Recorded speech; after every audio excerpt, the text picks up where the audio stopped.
تأليفات أونلاين بوك ستور.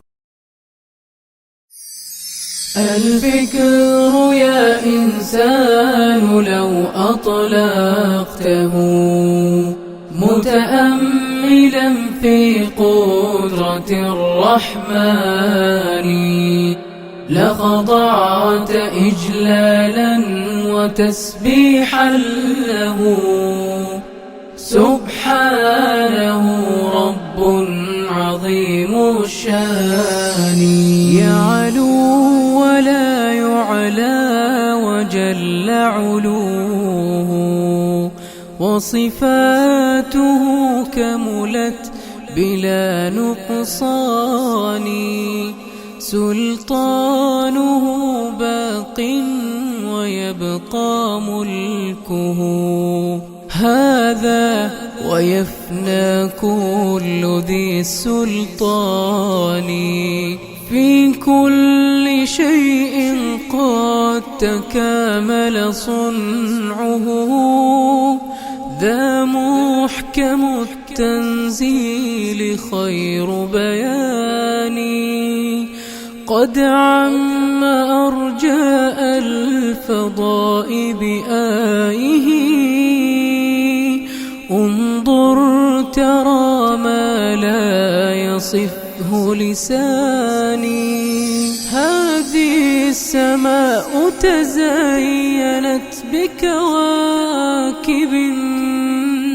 لجمالها رفعت بلا أركان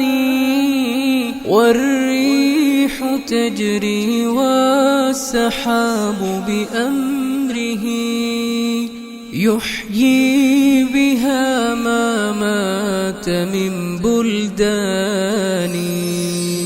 هذا ومن آياته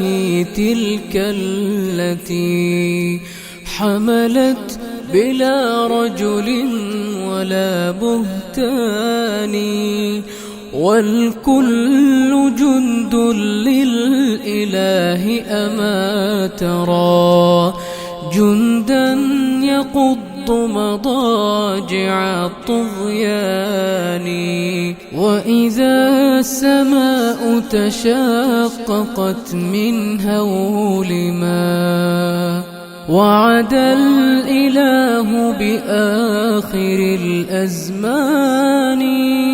والأرض غير الأرض هذا يومها وجبالها نسفت أمام عياني وتفجرت فيها البحار بأمره هذا ووصف الوعد بالقرآن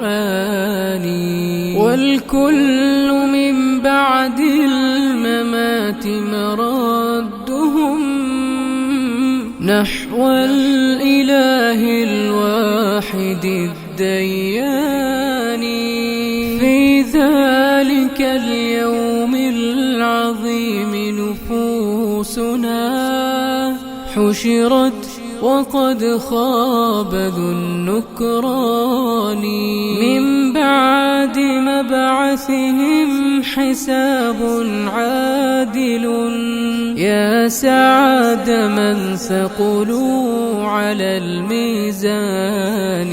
يا سعدهم وجنان ربي فتحات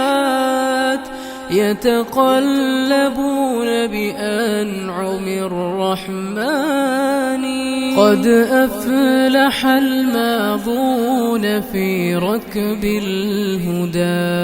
وتحرروا من قبضة الشيطان يتفكرون بآي خالقنا التي نطقت وتدعونا إلى الإيمان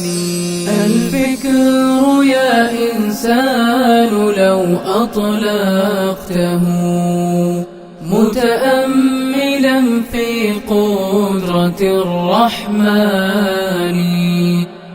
خضعت إجلالا وتسبيحا له سبحانه رب عظيم الشان